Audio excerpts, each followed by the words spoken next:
জিন্দিগির কোনো উদ্দেশ্য নাই, লাগাম ছাড়া ঘুমাইছে তো 9টা বাজে গেছে ওঠে না, রাতের 3টা বাজে গেছে ঘুমায় না। এ তো পাগল ছাগলের জিন্দিগি, এ তো ফালতু মানুষের জীবন। ঘুমের স্টেশন নাই, জাগারও কোনো স্টেশন নাই। দুপুর হয়ে গেছে, খানার খবর নাই, আবার সন্ধ্যা না হইতে ভাত খাইয়ে বলছে রাতের খানা। তো এগুলো এলোমেলো না জীবন? এই জীবনের কোনো সৌন্দর্য নাই ভাইয়া। জিন্দিগিতে নিষ্ঠা, আন্তরিকতা, একাগ্রতা, মনোযোগ এবং সময়ের প্রতি যথাযথ গুরুত্ব মানুষকে সুন্দর বানায়, মানুষকে সফল বানায়। এজন্য নিজেদের জীবনে আমি অনুরোধ করলাম, ভাই আমার, বন্ধু আমার, এটার প্রতি যত্নবান হওয়া উচিত। তোমার জীবনের জন্য একটা শৃঙ্খলা থাকে, তোমার যেন জীবনের জন্য একটা নিয়ম থাকে।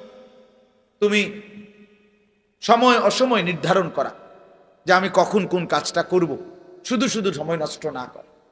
ইমাম শাফিঈ রাহমাতুল্লাহ আলাইহি একজন বড় বুজুর্গ ছিলেন। আমরা অনেকেই জানি 4টা মাযহাব, হানাফি, শাফিঈ, মালিকি, হাম্বলি। এই শাফিঈ মাযহাবের যিনি ইমাম, মুজতাহিদ, জগৎ বিখ্যাত ইমামদের মধ্যে সবচেয়ে কম বয়সে যিনি সবচেয়ে বেশি খ্যাতি পাইছিলেন, উনি হলেন ইমাম শাফিঈ। অল্প বয়সে বড় ইমাম হয়েছিলেন। তো উনি বলছেন একটা আজীব কথা, যে উনি বলছেন আমার সারাটা জীবন আমি আল্লাহর নেক বান্দা, ওলামায়ে কেরাম, আসাতেজায়ে কেরাম এবং আল্লাহর প্রিয় বান্দাদের কাছে আসা যাওয়ার দ্বারা যেটুকু জ্ঞান শিখছি, যাই অর্জন করছি, এই সবটা জিন্দিগির বিনিময়ে আমি 2টা কথা শিখছি। কয়টা কথা? এক, উনি বলেন একটা কথা শিখছি, আল ওয়াক্তু সাইফুন ইন লাম তাকতাহু কাতাআক। প্রথম কথা আমি শিখছি আমার পুরা জীবনের জ্ঞান অর্জনের মাধ্যমে, সারা জিন্দিগি আল্লাহর প্রিয় বান্দাদের কাছে আসা যাওয়ার মাধ্যমে আমি প্রথম কথা শিখছি যে সময় তরবারির মতো। তিনি বলছেন আল ওয়াক্তু সাইফুন, সময় হলো তরবারির মতো। তুমি যদি সময়কে না কাটো, ইনলাম তাকতাহু, তুমি যদি সময়কে না কাটো, মানে তোমার সময়কে যদি তুমি ভাগ না করো, কাতা আকা, তাহলে সময় তোমাকে কাটতে কাটতে তোমার উপর দিয়ে চলে যাবে। তুমি যদি ভাগ না করো যে ঘুমাইবা কতক্ষণ, নাস্তা করবা কতক্ষণ, বিশ্রাম করবা কতক্ষণ, পড়ালেখা করবা কতক্ষণ, তোমার জীবনের একটা কি থাকতে হবে, সময়ের ভাগ থাকতে হবে। আমার 2 ঘন্টা এইটা, আমার আধা ঘন্টা এইটা, আমার 10 মিনিট এইটা, আমার 1 ঘন্টা এইটা। এই যে এইটারে কয়ের কি কাটা, নিজের সময় কাটা মানে সময়কে ভাগ করা। তিনি বলেন তুমি যদি সময়কে না কাটো, না ভাগ করো, তো দেখবা তোমার উপর দিয়া ঘন্টার পর ঘন্টা জিন্দিগির সময় পার করে চলে যাচ্ছে। আমরা যদি ঘুমাই 10টায়, তো উঠে দেখবো বাজে 6টা, মাঝখান দিয়ে 12 ঘন্টা, 6 ঘন্টা চলে গেছে, 8 ঘন্টা চলে গেছে। এই জন্য ইমাম শাফিঈ রাহমাতুল্লাহ বলছেন যে প্রত্যেককে বলছে উনি যে নিজের সময়কে ভাগ করা দরকার। আমি ঘুমাবো কতক্ষণ, খাবো কতক্ষণ, নাস্তা করব কতক্ষণ, বিশ্রাম করব কতক্ষণ। এটা যাদের না থাকে তাদের জীবনের সৌন্দর্য হয়। আমাদের হেফসখানাগুলোতে ভাই, যে কোনো নওজোয়ান এবং বাবাদেরকেও বলি, আপনারা আমাদের হেফসখানায়, যেই কোনো হেফসখানায় গিয়ে এটা দেখেন, ওদের একটা হিসাব করাটাই রাত্রে কতক্ষণ আগে উঠবে, সবক শুনাই নিতে হবে ফজরের আগে আগে, নাস্তার আগে আগে আমুকটা শুনাইতে, আর 7 সবক শুনাইতে হবে, এরকম একটা নিয়ম আছে। ঘুমাবে কতক্ষণ, বিশ্রাম করবে কতক্ষণ, এই কঠোর সময় নিয়ন্ত্রণ করে যেই মাদ্রাসাগুলো, হেফসখানা, অল্প সময়ের ব্যবধানে এই বাচ্চাটা আল্লাহর কোরআনের হাফেজ হয়েছে। আপনি এটা খামখেয়ালি মনে করেন, পাগড়ি দিয়া লাইছে এত হঠাৎ তো একটা হাফেজ হয়ে গেছে, বিষয়টা এমন না। এই একটা পৃষ্ঠা কোরআন, এক একটা লাইন, এই এক একটা ছেলে হাফেজে কোরআন হতে গিয়ে বিশ্বাস করেন কত হাজার বার, লক্ষ বার তাকে এটা বারবার বারবার বারবার দোহরাইতে হয়েছে। এরপরে আল্লাহ দয়া করে একদিন তার দিলের মধ্যে বসায় দিছে। এটা মালিকের মায়া, এটা মালিকের ইহসান ও কারণ, আল্লাহর ফয়সালা এটা। ইন্না আলাইনা জামআহু ওয়া কুরআন, আল্লাহ কোরআনে বলছে বন্ধু আপনি শুধু জিব্রাইল নাজিল করিলে কোরআন আপনি শুধু শুনবেন, বাকি অন্তরে বসাইয়া দেওয়া আবার জবানে পড়ার যোগ্যতা আমি আল্লাহর দায়িত্ব। সুবহানাল্লাহ, ঠিক কথাই। ইন্না আলাইনা, নিশ্চয়ই আমি আল্লাহর উপরেই দায়িত্ব, জামআহু, অন্তরে সেটাকে একত্রিত করে দেওয়া, ওয়া কুরআনা, আয় তিলাওয়াত, পরবর্তীতে সেটাকে পড়া, তেলাওয়াত করা, শোনানো, এটা আমি আল্লাহর দায়িত্ব। এই জন্য সময়কে ভাগ করা। ভাই আমার, অনেক নওজোয়ান তোমরা, তোমাদের জিন্দিগির সময়ের কোনো আগামাথা নাই। এই যে মোবাইল টিপতেছ, কোনো খবর নাই। এই যে রাত বেজে গেছে 2টা, তোমার চোখে কোনো ঘুম নাই। এই যে বিকাল 3টায় বাইর হইলা বন্ধুদের আড্ডায়। প্রিয় ভাই আমার, এইভাবে বুঝি 8 ঘন্টা 9 ঘন্টা চলে গেছে শুধু আড্ডা। কি কইছো কথা? না একটা দরকারি কথা, না একটা প্রয়োজনীয় কথা, না নিজের পৃথিবীর জন্য কিছু কইলা, না আখেরাতের কিছু। দুনিয়াবিও তো কোনো দরকারি কথা বললা না। যদি পৃথিবী নিয়ে, সমাজ নিয়ে, কত গরিব মানুষ আছে, কত অসহায় মানুষ আছে, কত বিধবা নারী আছে, কত পঙ্গু প্যারালাইজড আছে, কত মানুষ অভাবে কাতরাইতেছে, কত মানুষ কতভাবে বিপদগ্রস্ত আছে। কারো একটু কল্যাণ নিয়ে চিন্তা করো, কারো একটু মঙ্গল ভালো করার ফিকির করো ভাই। তাইলেও তো সময়টা কাটত, তাইলেও তো সময়টা কাটত না। কিছুই হলো, কিছুই হলো। ফিকির মানুষকে দামি বানায়। ছোট্ট হোক ফিকির, সামান্য হোক। আমি বলছি কয়েকবারই, গত বছর আগে, 1 বছর আগে, গত বছর 2023 সালের অক্টোবর নভেম্বরের দিকে চট্টগ্রাম সন্দ্বীপে একটা উপজেলা আছে যেটা সাগর পাড়ি দিয়ে যাইতে হয়। দ্বীপ আলাদা, চারদিকেই বঙ্গোপসাগর, শুধু একটা আলাদা দ্বীপ। ওইখানে প্রায় 7-8 লক্ষ মানুষের বসবাস। ওইখানে ওরা 4টা ছেলে, 3-4টা ছেলে নিয়মিত ফজরের নামাজ পড়ে। তো একদিন ফজরের পরে তারা প্রতিদিন সাগরের পাড়ে হাঁটে। তো একদিন তারা বলতেছে, আচ্ছা আমরা যে হাঁটি, এই গত বছর কলেজের ছেলে, মাদ্রাসার না, স্কুল কলেজের ছেলে, আমরা যে সকালবেলায় মর্নিং ওয়ার্ক করি ফজর পড়ে, চলো আমরা একটা কাজ করি, না হাইটা আমরা বন্ধুদেরকে ফজরের জন্য উঠাই। এই কথাইটা তাদের মনে আসছে। তাইলে কেমনে উঠাইতে পারি? কয় যে 2 ভাবে, একে তো ব্যক্তিগতভাবে ডাকবো, আরেকটা হইলো জায়গায় জায়গায় ছোট ছোট ক্যাম্পেইন, মানে ফজরের জন্য গণসংযোগ করুন, আমরা একটা ছোট ছোট প্রোগ্রাম করুন। ছোট প্রোগ্রাম কি? যে মনে করো কিছু যুবক ভাইকে একত্রিত করে একটা কোরআন তেলাওয়াত, একটা হামদ নাত, ফজরের গুরুত্বের উপরে একটু কথা, আর একটু মুনাজাত, এই 4টা কাজ করবো। এই ফয়সালা নিয়ে এখন এটা লিখবো, মানে এই যে 4টা কাজ, কোরআন শরীফ তিলাওয়াত, একটা হামদ নাত, ফজরের উপরে একটু গুরুত্ব, আর একটা দোয়া, এই কথাটা লিখবার জন্য তারা বললো যে এটা আমরা লেখা দরকার, নাহলে তো সিদ্ধান্তটা যে আমরা যেটা করবো এখন কাগজ নেই। তারা তো হাঁটতে গেছে সকালবেলা ফজরের পরে। ওই যুবক আমার নিজে শুনাইছে মাহফিলে সবার সামনে। তারপরে বলতেছে, হুজুর আমরা সাগরের পারে হাঁটতে হাঁটতে পরে খুইজা একটা সিগারেটের প্যাকেট এটা পুরে আনিস, নিয়ে ওই প্যাকেটের ভিতরে যে উল্টাইয়া যে সাদা জায়গা, এইটার মধ্যে কলম দিয়া লিখছি এই আমগই সিদ্ধান্ত। এই একটা কাগজ দিয়ে লেখা শুরু করছি। রাত্রে যেখানে মাহফিল ছিল ওইখানে, মনে করেন এই প্যান্ডেলে, ওই প্যান্ডেলেই তারা ফজরের পরে তাগমা আলাদা ফজর ক্যাম্পেইন।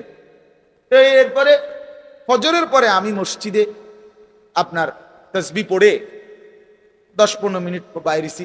বললাম যে কই ভাই আপনাকে ওয়াজ করেন, প্রোগ্রাম করে আর 20টা মিনিট সময় দেন, আমাদের সাথীরা আসতেছে, ছেলেরা। আল্লাহু আকবার। এই আধা ঘন্টার ভিতরে দেখলাম কমপক্ষে 4.5 থেকে 5 হাজার ছেলে ফজরের নামাজ জামাতে পড়ে, সব সাইকেল মাইকেল দিয়া সব আইসা প্যান্ডেল বইরা গেছে ফজর বা। সব কিশোর তরুণ, সব কিশোর তরুণ নওজোয়ান ছিল। তাইলে মানুষ কি করতে না ফিকিরে, এই কয়েকজনের ফিকিরে তারা বলতেছে যে এখন আমাদের এখানে এই অগণিত ছেলে আলহামদুলিল্লাহ আমাদের উপজেলায় ফজরের নামাজ জামাতে।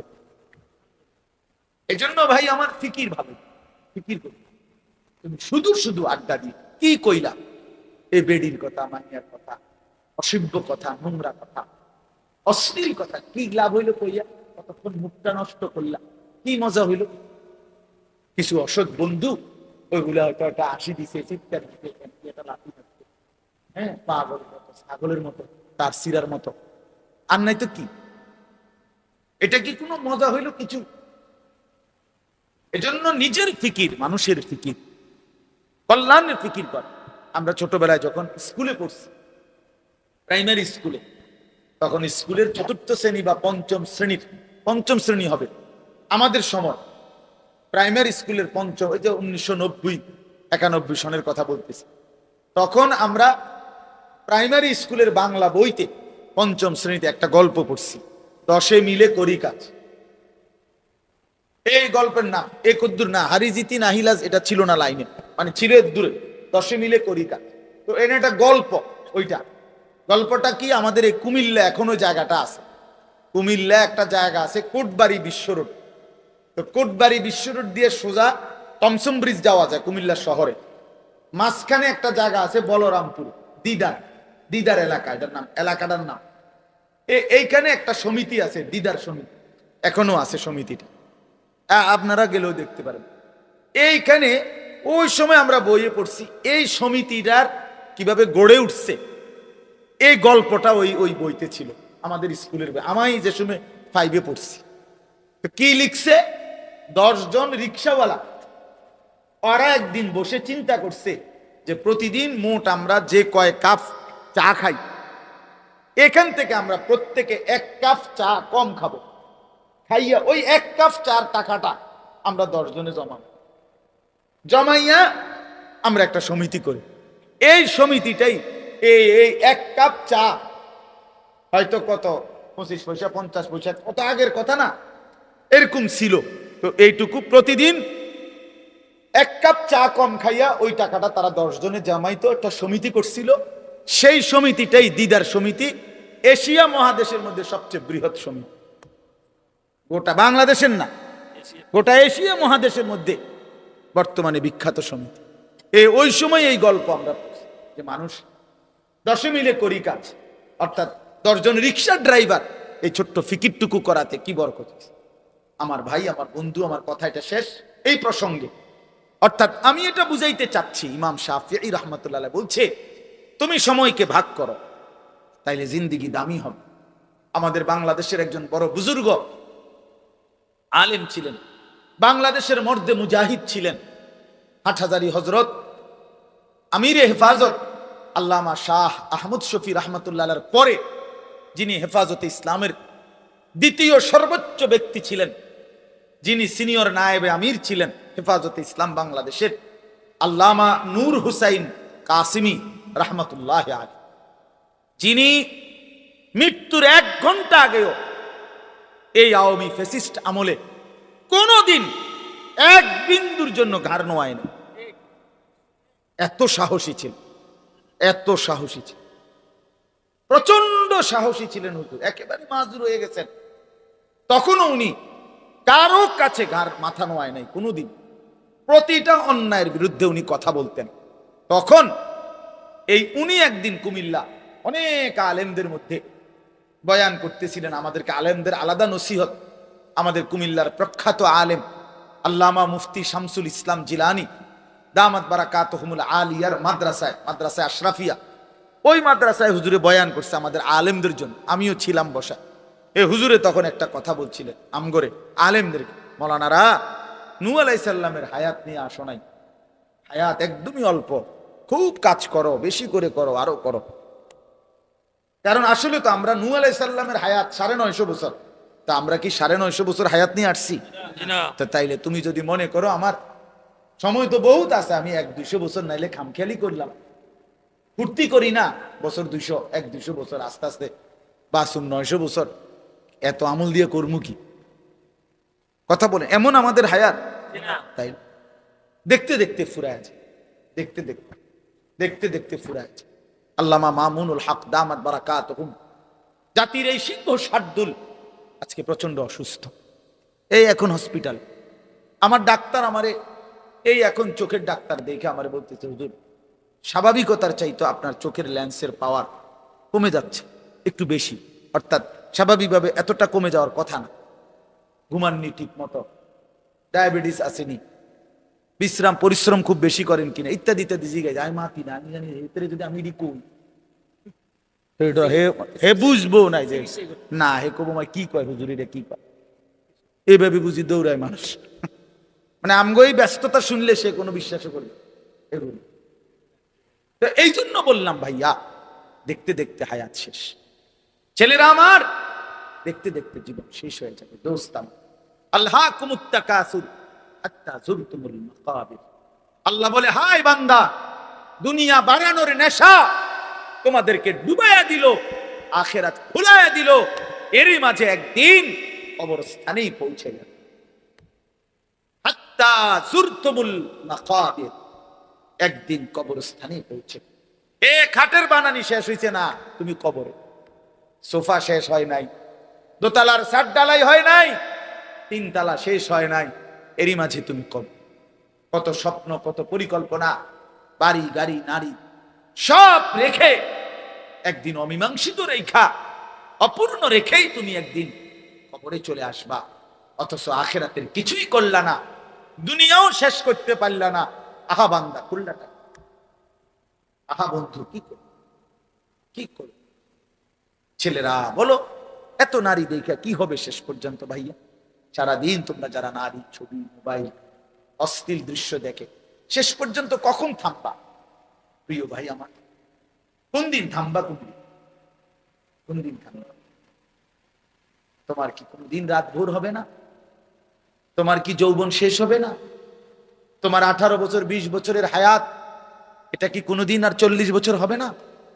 একদিন তোমার চোখের পাওয়ার কমে যাবে, একদিন কোমরের ব্যথা বাইরে যাবে, একদিন তোমারও শরীরের সমস্ত অঙ্গ প্রত্যঙ্গে দুর্বলতা চলে আসবে, খুব দ্রুত, খুব দ্রুত। আল্লাহ তাআলা বলেন, সুম্মা নুখরিজুকুম তিফ ওয়া নুকিররু ফিল আরহামি মা নাশাউ ইলা আজালিন মুসাম্মা।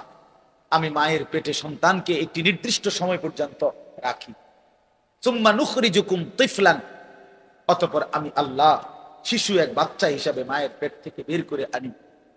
এরপরে সুম্মা লিতাবলুগু আশুদ্দাকুম, এরপরে সেই বাচ্চাটা তোমরা ধীরে ধীরে শক্তি সামর্থ্যবান হতে থাকো, মানে আস্তে আস্তে কিশোর, তরুণ, যুবক হইতে থাকে। হইতে হইতে আগাইতে আগাইতে এর মধ্যে আমি আরো 2টা কাজ করি। আল্লাহ বলেন, একটা হলো অমিনকুম মান ইউতাওয়াফফা বিল, আমি এরই মাঝে অনেককে এই কিশোর, তরুণ, যৌবন হতে হতে মৃত্যু দিয়ে দেই। আর অমিনকুম মান ইউরাদ্দু ইলা আরদালিল উমর, আর কাউকে কাউকে আমি একেবারে চূড়ান্ত বৃদ্ধ বয়সে পৌঁছাই। কিন্তু সবাইকে সমান তালে বুড়া বানাই না। তাহলে যদিও হায়াত 60 মনে করো, সবার তো 60, প্রিয় বন্ধু, সবার তো 60।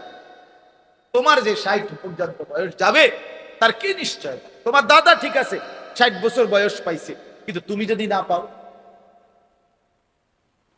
তোমার বড় আব্বা 90 বছর বাচ্চা ঠিক আছে, তুমি যদি না পাও, তো তওবা করবা কখন?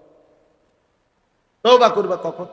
ওয়ালাইসাতিত তাওবাতু লিল্লাযিনা ইয়ামালুনা সাইয়্যাত হাত্তা ইযা হাদারা আহাদাহুমুল মাউত ক্বালা ইন্নী তুবতুল আন।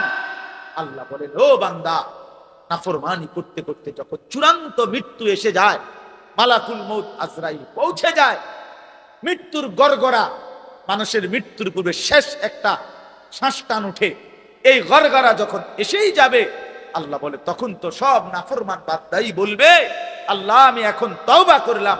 খোদার কসম, আল্লাহ বলে, ওয়ালাইসাতিত তাওবা, সেই তওবা আমি আল্লাহর কাছে গ্রহণযোগ্য নয়, সেই গ্রহণযোগ্য নয় বান্দা। ওয়ালাইসাতিত তাওবা, আমি আল্লাহ তাআলা সেই তওবা গ্রহণ করব না বান্দা। তখন আর ফিরতে পারবা না ভাই আমার, ফিরতে পারবে, মনে পড়বে সব। ওয়াজি ইয়াউমা ইদিন জাহান্নাম ইয়াউমা ইদিন ইয়াতাযাক্কারুল ইনসানু আন্না। আল্লাহ বলে, বান্দা, হাশরের ময়দানে তোমাদের চোখের সামনে জাহান্নামকে ফেরেশতারা টেনে আনবে। তোমরা যখন নিজ চোখে জাহান্নাম দেখবা, লা তারাবুন্নাল জাহিম, নিজ চোখে যখন জাহান্নাম দেখবা, ইয়াউমা ইদিন ইয়াতাযাক্কারুল ইনসান, সেদিন তোমাদের দুনিয়ার জীবনের সব কথা মনে পড়বে। ওয়া আন্না লাহুল যিকরা, কিন্তু বলো না বান্দা, সেদিন মনে পড়ে কি লাভ?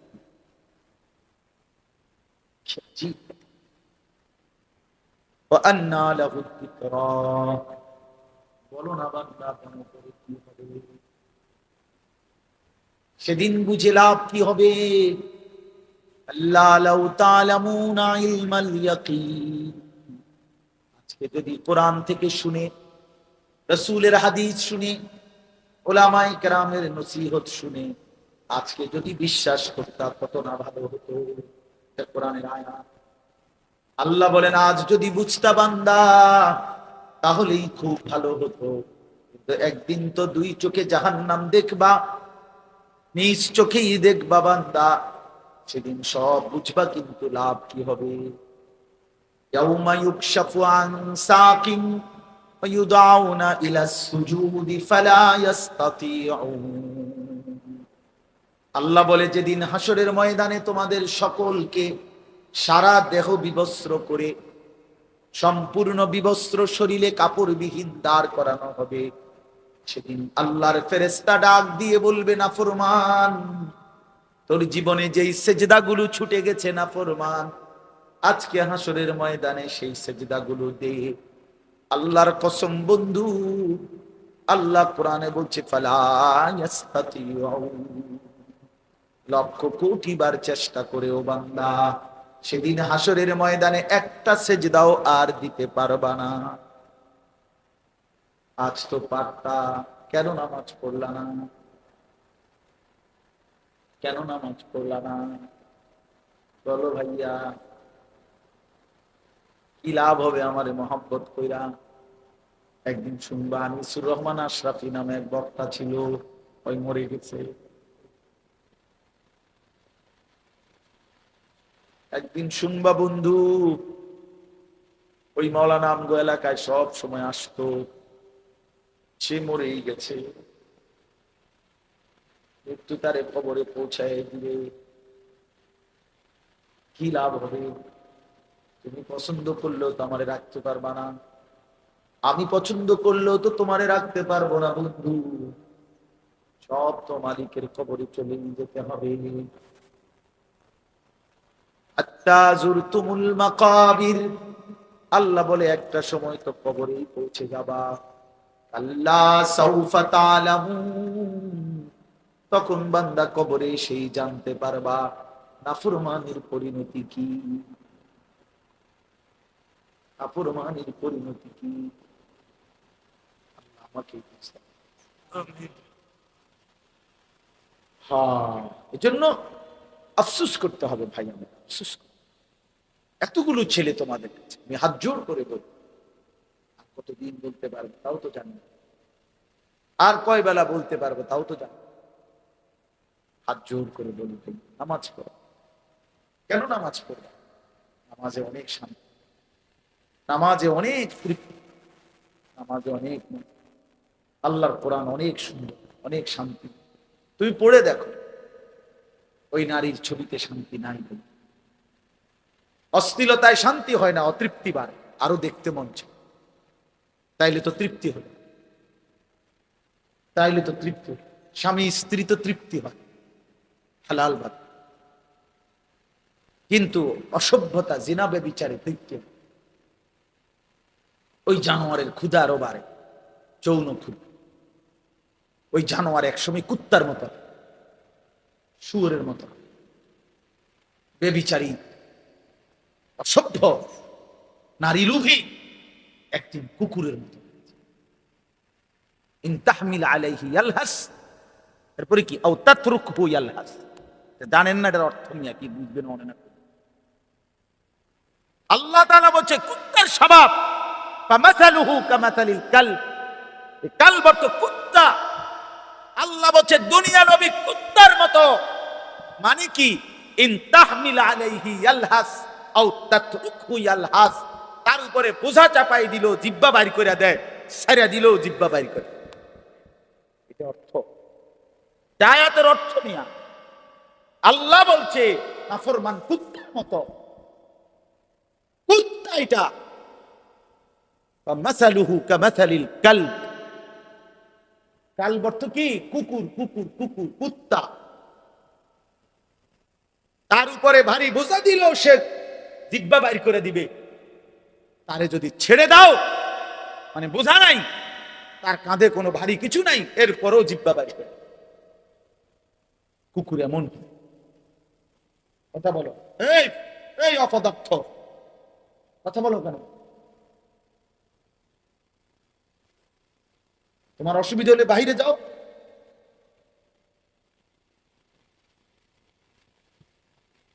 তাইলে বলো ভাই আমার, আমি ছেড়ে দিতে রাজি, আমি এমনিও বুঝি বেশি দিন বাঁচতাম না, খালাস।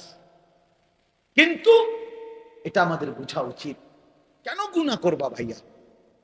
তোমাদের অগণিত ছেলের চেহারা দেখলে বোঝা যায় তোমরা নামাজ পড়ো,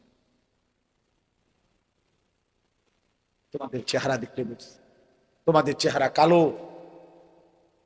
তোমাদের চেহারা পাষাণ, তোমরা যারা বেনামাজি তোমাদের চেহারা নির্দয় নির্লজ্জের মতো। এই চুল ফ্যাশন না ভাইয়া, বেনামাজি তোমাদের এই চুল যেগুলো এই বড়, এগুলো কোনো ফ্যাশন নয়। পৃথিবীর কোথাও এটা কোনো গবেষণায় এটা কোনো সৌন্দর্য হিসাবে স্বীকৃতি পায় না। এটা এক ধরনের পরাজিত মানসিকতা, অসভ্যতা। এই জন্য ভাই সময়কে কাজে লাগাও, জিন্দেগিকে কাজে, তাহলে আফসোস করতে হবে দুনিয়াতে।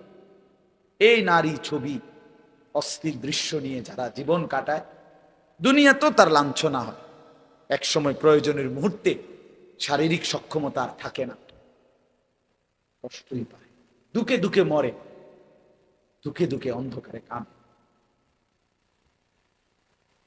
এই জন্য আমি অনুরোধ করলাম, বুঝলে তো বুঝছই, না বুঝলে নাই। চারিত্রিক অধপতন সবচেয়ে বড় অধপতন। নারীর লোভ, নারীর আসক্তি, এটা জীবনের সবচেয়ে বড় পরাজয়। ওই শেষ, ওই শেষ। ফাত্তাকুদ দুনিয়া ওয়াত্তাকুন নিসা। নবীজি একটা আশ্চর্য হাদিস বলছে, উম্মত গোটা দুনিয়ার ফিতনা থেকে বাঁচো, আবার আলাদা বলছে এবং নারীর ফিতনা থেকে বাঁচো। মানে গোটা দুনিয়া মিলাইয়া যতটা বড় ফিতনা, নারীর ফান্দে যদি পইরা যাও তো এটা গোটা দুনিয়ার মোকাবেলায় এটা এর চাইতে বড় ফিতনা। বাকি সব ক্ষতি পোষাইতে পারবা, কিন্তু চরিত্রের এই ক্ষতি আর পোষাইতে পারবা, যার চরিত্রের অধপতন আছে। Character is lost, everything lost, everything, সব শেষ, এভরিথিং সব শেষ। আল্লাহ তাআলা কোরআনুল কারীমে বলেছেন, ওয়ালা তাকরাবুজ জিনা, জিনা ব্যভিচারের কাছেও যেও। কোন নারীর দিকে তাকানো, যার প্রতি দেখার অনুমতি না, এটা জিনা, চোখের জিনা। কোন নারীকে ছুঁয়ে দেখা অবৈধভাবে, এটা ছাতের জিনা। কোন নারীর সাথে অবৈধ কথা বলা, মোবাইলে হোক আর সরাসরি হোক, এটা মুখের জিনা, জবানের জিনা। সে সামনে হেঁটে যাওয়া, পা দিয়ে এগিয়ে যাওয়া, এটা পায়ের জিনা। আল্লাহ রাসূল বলছেন, কোন নারীকে নিয়ে জল্পনা কল্পনা করা, এটা অন্তরের জিনা। আর লজ্জাস্থান দ্বারা যে জিনা করে, এটাও জিনা। এই জন্য প্রত্যেক নারীর প্রতি আসক্ত ব্যক্তি এ জিনাকার, ব্যভিচার, ব্যভিচার। এই জন্য এটা মনে রাখতে, স্বামী স্ত্রীর সম্পর্ক ব্যতীত অন্য যেই কোনো সম্পর্ক, এটা প্রেম নয়, ভালোবাসা নয়। এটাকে ভালোবাসা বলে না, এটাকে মহব্বত বলে না, তুমি বললেই হবে না। ওই সিনেমার নর্তকী বলছে প্রেম স্বর্গীয়, গড গিফটেড, আমরা চাঁদ সাক্ষী, সূরজ সাক্ষী। তোমার কপালে ফিসার বাড়ি, আমার কপালে জুতার বাড়ি, চলো দুইজন ভাগ্যা পড়ি। হ্যাঁ, এগুলো কি অসভ্য? এটা প্রেম নয়, বিবাহ বহির্ভূত নারী পুরুষের যেই কোন সম্পর্ক, এটা জেনা, জেনা, জেনা, জেনা, ব্যভিচার, ব্যভিচার, ব্যভিচার। আর আল্লাহ ওয়াদা করছে কোরআনে, ব্যভিচারী শোন, ইউদাআফ লাহুল আযাবু ইয়াউমাল কিয়ামা। ব্যভিচারীকে আল্লাহ বলছে, হে জিনাকারী ব্যভিচারী, হাসরের ময়দানে তোরে আমি ডবল ডবল ডবল ডবল রিডবল রিডবল তোরে শাস্তি দেব। ইউদাআফ মানে ডবল ডবল। ওয়ায়াখলুদ ফীহি মুহানা, এই সূরা ফুরকানের আয়াত। সরাসরি আয়াত, ওয়াল্লাযীনা লা ইয়াদউনা মা'আল্লাহি ইলাহান আখারা ওয়া লা ইয়াকতুলুনা আন-নাফসা আল্লাতী হারামাল্লাহু ইল্লা বিল হক ওয়া লা ইয়াজনুন। এই যে জিনা, ওয়া মান ইয়াফআল যালিকা ইয়ালকা আসামা, আল্লাহ বলেন জিনা যে করবে সে পাপী হিসাবে গণ্য হবে, শাস্তির মুখোমুখি হবে, এবং তার শাস্তি হবে ডবল। এবং আল্লাহ বলেন এবং তাকে আমি আল্লাহ লাঞ্ছিত কইরা বেইজ্জতি কইরা হাসরের ময়দানে সমস্ত মানুষের সামনে লাইঠাইয়া ফেরেশতারে দিয়া অপমানিত করে চিরস্থায়ী জাহান্নামে ফেলে। কোরআন শরীফের তরজমা। রঙের গুড্ডি উড়াও, হ্যাঁ, মানুষের বেডি খাও।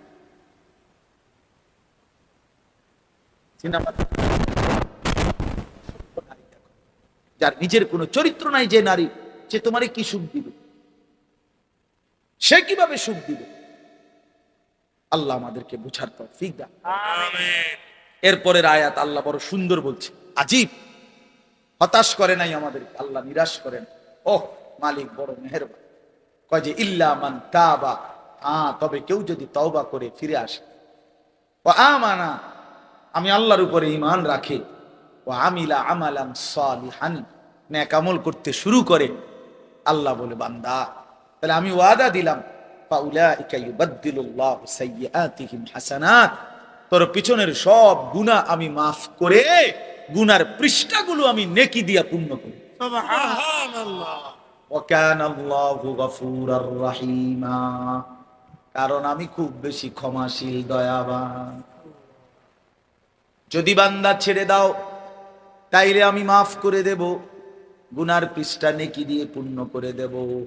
চলো বন্ধু ফিরে আসি, ইনশাআল্লাহ। ঠিক আছে না? ইনশাআল্লাহ, ইনশাআল্লাহ বলো নওজোয়ান, ইনশাআল্লাহ বলো, ইনশাআল্লাহ। ফিরে আস, ভালো নামাজ পড়ো, সেজদা করো, চেহারাটা সুন্দর, অনেক ভালো লাগে, মায়া লাগে, মানুষ আদর করে, মহব্বত। নামাজি ছেলে রে সবাই মহব্বত, বেনামাজি রে, অসতে রে, সে সুর খোর, কুট্টা খোর, বাবা খোর, ডাইল খোর, ইয়াবা খোর, হারাম খোর, অসিদ্ধ, অসিদ্ধ মানুষে তারে মন্ডা চায় 5 হাতে একটা লাথি মারি। তো তাহলে এত ঘৃণা, এত অপমান নিয়ে বেঁচে থাকার চাইতে বেটা মরে যাওয়া ভালো, বেটা মরে যাওয়া ভালো, বেটা এত বেইজ্জতির চাইতে বেটা এই জীবনের কি অর্থ আছে বেটা, যে জীবনে তোকে কেউ পছন্দই করে না বেটা। আল্লাহ আমাদেরকে মাফ করে। আমিন। চলেন এই তরজমা শুনুন। আল্লাহ তাআলা বলেন, ইযা যুলজিলাতিল আরদু জিলজালাহা ওয়া আখরাজাতিল আরদু আসকালাহা। আল্লাহ তাআলা বলে, বান্দা শুনো, ইসরাফিলকে দিয়ে আমি 2 বার ফু দেব। প্রথমবার ফু দিলে গোটা জমিন ও আসমান, এই মাটির উপরে যত কিছু আছে 7 আসমান পর্যন্ত সব ভেঙে যাবে, সব চুরচুর হয়ে ভেঙে চুরে কিয়ামত হবে।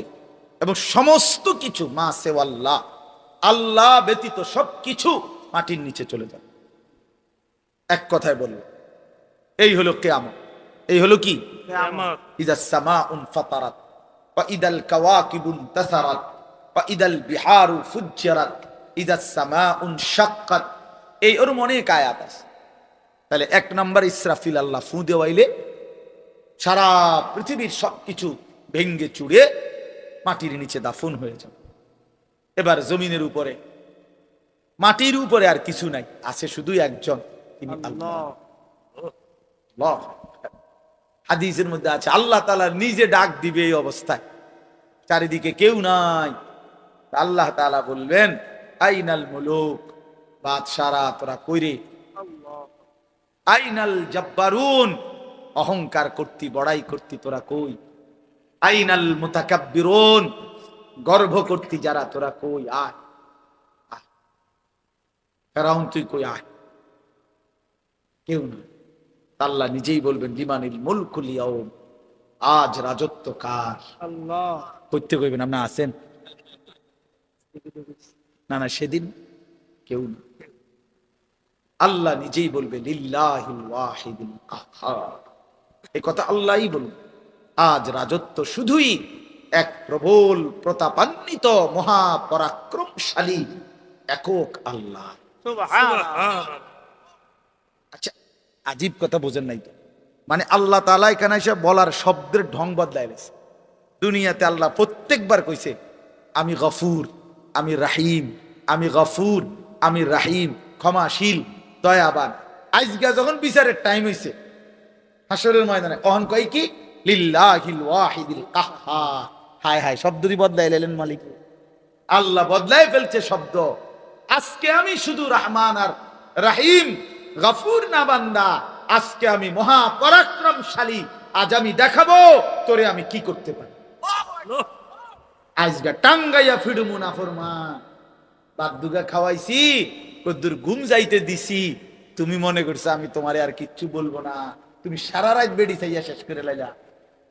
অসভ্য কোথাকার, লম্পট কোথাকার, চরিত্রহীন কোথাকার।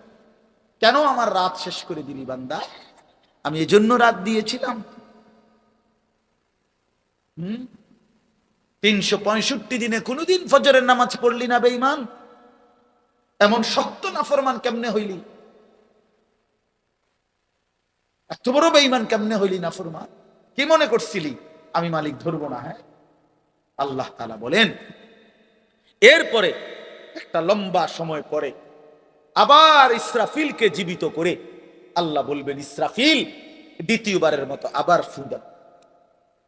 দ্বিতীয়বারের মতো ইসরাফিল আবার ফু দিবে।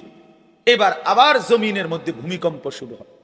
কাঁপতে কাঁপতে জমিনের নিচে যা কিছু আছে সবকিছু জমিনের তলদেশ থেকে উপরে চলে আসবে। ইজা জুলজিলাতিল আরদু জিলজালাহা, ইসরাফিলের দ্বিতীয় ফুতে জমিনের মধ্যে ভূমিকম্প শুরু হবে। ওয়া আখরাজাতিল আরদু আসকালাহা, আর জমিন তার তলদেশে যত কিছু ছিল বোঝা, জমিনের কাছে বোঝা সবকিছু সে উপরে মাটির উপরে উঠাইয়া দিবে, বের করে। এটাই হাসরের। আচ্ছা, আপনারা একটা মজার কথা জানেন, হাসরের মাঠ কোথায় জানেন? কথা বলেন না কেন? না না না, এইটা হাসরের। ওখানে তো এটার মেন স্টেশন, ওইখানে তো হলো মেন জায়গা, মনে করেন কেন্দ্রস্থল হইব। কিন্তু গোটা জমিন সবটা হাসরের মাঠ, সব। এই যেটার উপরে উঠবে মানে কবর থেকে, এইটাই হাসরের মাঠ। ইদাল আরদু মুদ্দাত, আল্লাহ বলছেন শুধু আমি করবো একটা কাম, যে আমার জমিনটা টাইনা আরো প্রশস্ত করে দেবো। মানুষ বেশি যে এর দূর। হাসরের মাঠ আলগা আরেকটা মাঠ, এইটাই গোপালনগর, এই মাঠ, এটাই হাসরের। আল্লাহ বলছেন, রাসূলুল্লাহ বলছেন, ওয়া আখরাজাতিল আরদু আসকালাহা, জমিন তার তলদেশের সব কিছু বের করে দিবে। মানুষ অবাক হয়ে তাকিয়ে থাকবে। স্বর্ণ, রৌপ্য, হীরা, মণি, মুক্তা, জহরত, গ্যাস, তেল, কয়লা, অর্থ সম্পদ সবকিছু তার জীবনের অর্জিত জিনিস সব মাটির উপরে সে দেখবে হাসরের। জানেন এটা? মানে শুধু মানুষ না, হেইতের সবকিছু সে দেখবে, সব আছে এখানে জমিনের উপর। আখরাজাতিল আরদু আসকাল, যত কিছু মাটির নিচে গেছে সব মাটির উপরে চলে আসে। হাদিসে আছে, আল্লাহর নবী বলছে, অর্থ সম্পদ, স্বর্ণ, রৌপ্য, টাকা পয়সা, হীরা, মণি, মুক্তা, এগুলো কথা বলবে। সরাসরি হাদিস, আমি নিজে পড়ছি তাফসীরে ইবনে কাসিরের। ওইগুলো কথা বলবে, কথা বলে ডাক দিবে। এই স্বর্ণ, রৌপ্য, টাকা পয়সা ডাক দিবে, ডাক দিয়ে বলবে, হে চোর, আইনা সারেক, ওই চোর বাটফার, এদিকে এদিকে নে, এখান থেকে নে, কত দরকার এই সম্পদের জন্য চুরি করেছিলি, হে ডাকাত এদিকে আসো, নাও। ওই সুদখোর, আয় এখান থেকে, হারামখোর এদিকে আয়, বাটপার, মানুষের ঠকাইছত, ওজনে কম দিছত, 3 নম্বর মালের 1 নম্বর বলে চালাই দিছত, সিটার এদিকে নে, এখান থেকে যা দরকার নেই। আল্লাহর কসম, এটা হাদিস। এবং নবীজি সবচেয়ে আরো বলছে, আহা, সম্পদ ডাক দিয়ে বলবে, হে আত্মীয়তার সম্পর্ক ছিন্নকারী, তুই আয়। চাচারে সম্পদ দেশ নাই, ভাইরে দেশ নাই, ভাতিজারে বঞ্চিত করছ, আপন ফুফুরে, আপন বোনেরে, আপন জনকে সম্পদ দেওয়া নাই, খোঁজ নেওয়া নাই, খবর নেওয়া নাই। কাতিউ রাহমিন, যারা আত্মীয়তার সম্পর্ক ছিন্ন করেছিল, বেঈমান, আসো তোমরা আজ কি পরিমাণ সম্পদ দরকার, নাও নাও, নারীর জন্য, দুনিয়ার জন্য, ক্ষমতার জন্য কি পরিমাণ টাকা নষ্ট করছো, নাও, এখন লাগবে কত না। ওয়াকাল আল ইনসানু মা লাহা, আল্লাহ বলে লোকেরা তখন অবাক হয়ে বলবে একজন আরেকজন রে, এটা কি হচ্ছে, মা লাহা, এটা কি হলো রে ভাই, এগুলো কেমনে কথা বলে, স্বর্ণরৌপ্য কথা বলে কেমনে, আহা এটা কি হলো। আল্লাহ বলেন ইয়াউমা ইদিন তুহাদ্দিসু আখবারাহা, বান্দা আসল কারবার তো এখনো দেখোই নাই, এখন দেখবা মূল ঘটনা, সেটা হলো তোমার পায়ের নিচের জমিন এবার তোমার পুরা জিন্দিগির উঠা বসা নড়া চড়া হাসি কান্না রাত দিন একাকী প্রকাশ্য তোমার জিন্দিগির প্রতিটা প্রকাশ্য গোপন অন্তরের ভিতরের জল্পনা কল্পনাও যা ছিল সবটা করছো এই জমিনের উপরে। এই জমিন এখন আমি আল্লাহর সাথে তোমার সামনে আমার কাছে তা শুনাবো।